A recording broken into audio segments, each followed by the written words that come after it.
Kitu kingine ambacho nimekisikia kwamba vijana wa Chama cha Mapinduzi CCM wao pia wamepanga kufanya maandamano tarehe 9 mwezi huu wa 12.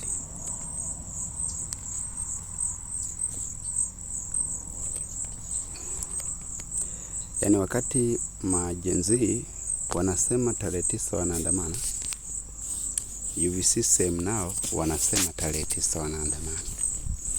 Inamaanisha kwamba kutakuwa na makundi mawili ya waandamanaji watakaokuwa wanaandamana katika siku hiyo.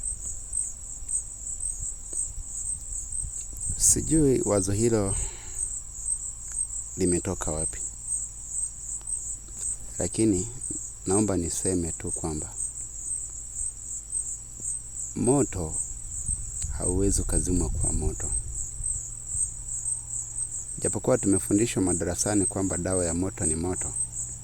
Sijui kama ilikuwa katika maana hiyo ya kwamba ukiona moto unawaka uchochee moto ili kuuzima.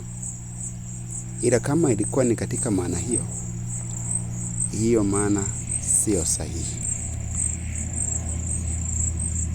Huwezi ukatia mafuta ya petroli kwenye moto unaowaka ukatazamia kuzima.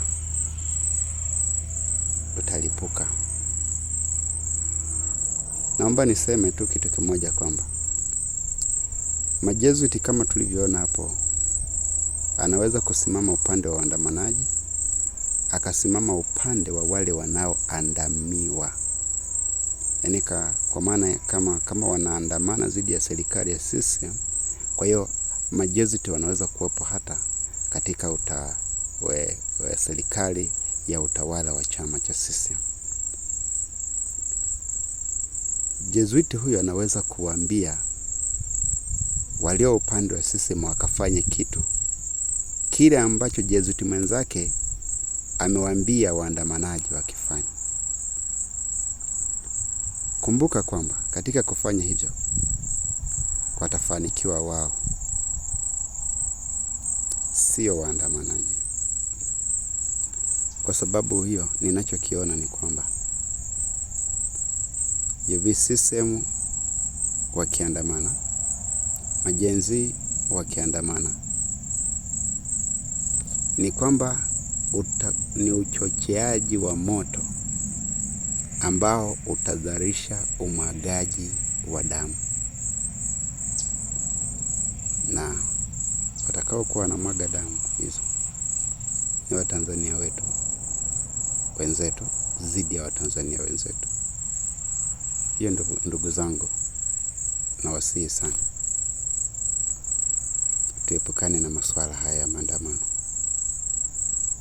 Tutafute suluhu ambayo inaweza kulinda amani.